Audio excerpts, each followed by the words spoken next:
अस्सलाम वालेकुम, मेरा नाम डॉक्टर ज़ैनब है और मैं शिफा इंटरनेशनल हॉस्पिटल में एज ए कंसल्टेंट न्यूट्रिशनिस्ट अपनी सर्विसेज दे रही हूँ। जैसे कि हमारा नाश्ता पराठा, अंडा और चाय के बगैर नहीं होता, तो ऐसे ही हमारे बहुत सारे लोगों की सहरी भी पराठा, अंडा और चाय के बगैर नहीं होती। रोज़ा रखने से आपका वेट लॉस हो सकता है, लेकिन उसके लिए ज़रूरी बात यह है कि आप रोज़े के दौरान खाना पीना ले क्या रहे हैं। अक्सर ये होता है कि आपको इफ्तारी के फ़ौरन बाद एब्डोमिनल पेन शुरू हो जाता है।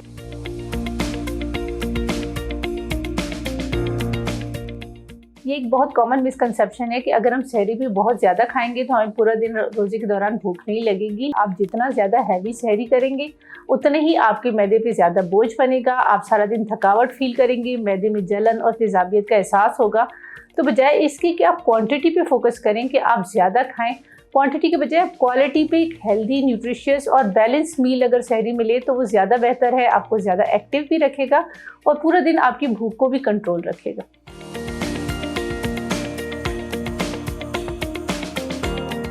अगर हम ज़्यादा पानी पिएंगे तो एक स्पेसिफिक मिकदार में हमारी बॉडी में स्टोर होगा, जो रिमेनिंग पानी एक्सेस का हमने लिया होगा उसके लिए हमें बार बार वॉशरूम जाना पड़ेगा, जिसकी वजह से एक तो आपकी नींद डिस्टर्ब होगी और इलेक्ट्रोलाइट इम्बैलेंस होगा।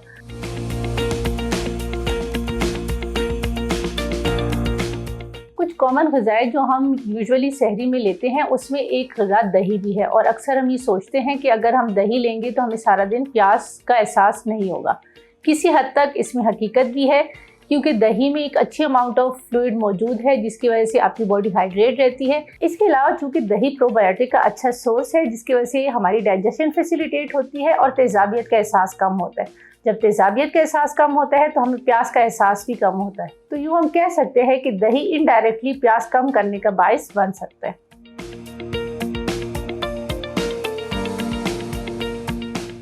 जैसे कि हमारा नाश्ता पराठा, अंडा और चाय के बगैर नहीं होता, तो ऐसे ही हमारे बहुत सारे लोगों की सहरी भी पराठा, अंडा और चाय के बगैर नहीं होती। अंडा अगर आप कम नमक और कम ऑयल में बनाते हैं तो इसका प्यास से एज सच लिंक नहीं है। अगर हम चाय पराठे की बात करते हैं तो चाय पराठे से आपको तेज़ाबियत का एहसास भी हो सकता है, और जब आपको तेज़ाबियत का एहसास होता है तो आपको बार बार पानी पीने को दिल करता है। तो इसलिए हम कह सकते हैं कि चाय पराठा जो है वो आपके लिए प्यास बढ़ाने का बायस बन सकता है। इसके लिए बेहतर हल ये है कि अगर आपने चाय पराठा लेना ही है तो आप पराठा कम ऑयल या कम घी में बनाएं, और चाय अगर लेते हैं तो बहुत ज़्यादा स्ट्रॉन्ग वाली चाय ना लें, तो इससे प्यास का एहसास मिनिमाइज हो सकता है।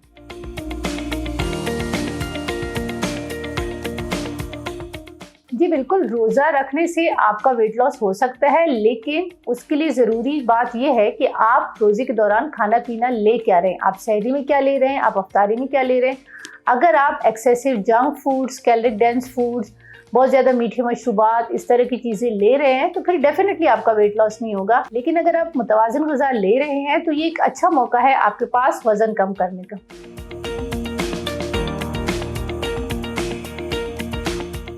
अगर आप मुतवाज़िन ग़िज़ा ले रहे हैं, नॉर्मल खाना ले रहे हैं, तो ऐसा कोई भी कॉन्सेप्ट नहीं है कि आप रोज़ा रखने से किसी किस्म की भी ग़िज़ाई कमी का शिकार हो सकते हैं।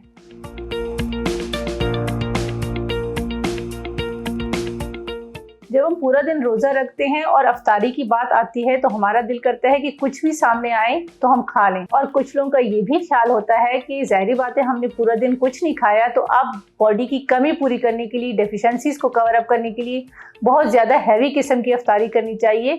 तो ये बिल्कुल मिसकॉन्सेप्ट है, क्योंकि अगर आप हैवी इफ्तारी करेंगे तो पूरा दिन जो आपका डाइजेस्टिव सिस्टम एम्प्टी था, अब उस पर एकदम से बोझ बनेगा। तो अक्सर ये होता है कि आपको इफ्तारी के फ़ौरन बाद एब्डोमिनल पेन शुरू हो जाता है, क्रैम्प्स आना शुरू हो जाते हैं, आपको ब्लोटिंग का इशू शुरू हो जाता है। तो इसलिए बेहतर है कि इफ्तारी आप लाइट रखें, थोड़े वक्फे के बाद अपना डिनर, नॉर्मल डिनर जो रूटीन में लेते हैं वो लें।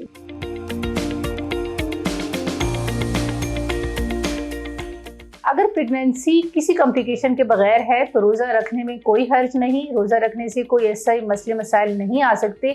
लेकिन अगर आपकी प्रेगनेंसी कोई कॉम्प्लिकेशन के साथ है तो फिर डेफिनेटली आपके डॉक्टर के मशवरे के बाद ही आप रोज़ा रखें। दूध पिलाने वाली माँ के लिए भी यही है कि अगर वो रोज़ा रख सकती है, उनको कोई कॉम्प्लिकेशन नहीं है, तो कुछ बेहतरीन ग़िज़ाई हिदायत के साथ, जैसे ज़्यादा से ज़्यादा पानी पिए, अच्छी प्रोटीन लें, फ्रूट्स एंड वेजिटेबल्स का इंटेक अच्छा रखें, तो वो आराम से रोज़ा रख सकते हैं बगैर किसी मसले के।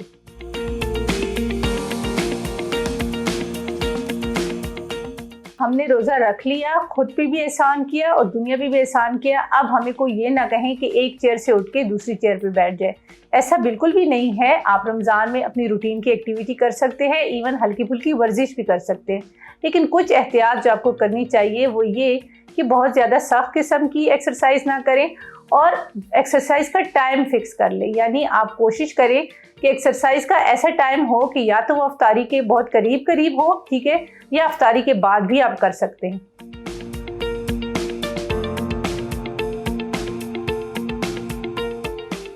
किसी भी किस्म की क्रॉनिक बीमारी के मरीज जो होते हैं उनके लिए रोज़ा रखने से पहले डेफिनेटली ज़रूरी होता है कि उनके डॉक्टर का मशवरा हासिल किया जाए। ख़ास तौर पर डायबिटीज़ के पेशेंट की जो इंसुलिन पे भी होते हैं या मल्टीपल मेडिकेशंस पे होते हैं।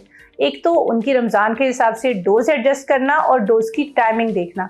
इसके लिए बेहतर ये है कि आप रमज़ान से कुछ दिन पहले, हफ्ता 10 दिन पहले अपने डॉक्टर से मशवरा कर लें।